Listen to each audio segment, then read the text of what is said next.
ilan na nasabi natin sila? Oo, si Jinggoy, Joel, si Marcoleta.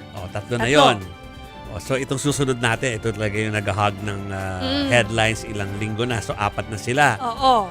Tapos, sabi nila tahimik daw yung isa no? Si former SP. Oo. No? So baka siya Former kaya SP. ang tatawid, tignan natin. Pero sinasabi lang namin, Former SP puro chief. senador ang talaga nasa alanganin ngayon no? Sabi nalalagay po sa danger, sabi nga nila. Kaya nga sinasabi lang, ba't puro majority senators yung tinitira nyo?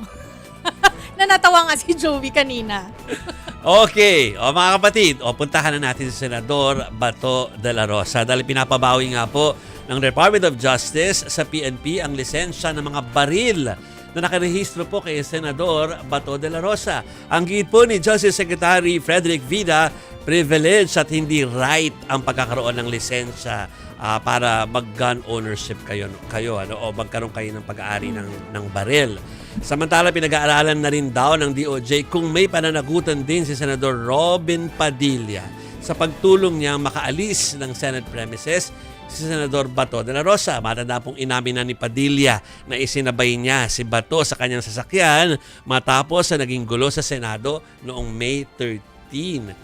Wala nga kahirap-hirap niyang inamin yun na sumakay na nagpaalam siya na maliligo daw siya kasi sa bahay at nagsabi daw si Senator Bato na sabay na ako.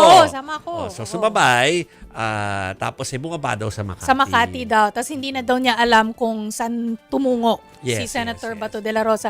Nakatulong naman daw yung mga CCTV, sabi ng mga otoridad, pero ayaw nilang magbigay ng ano pang impormasyon more than that.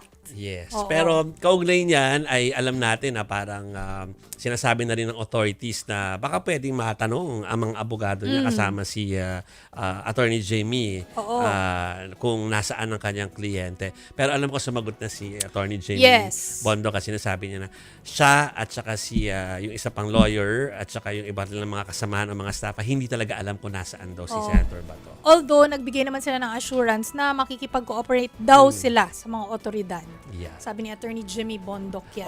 Ito na.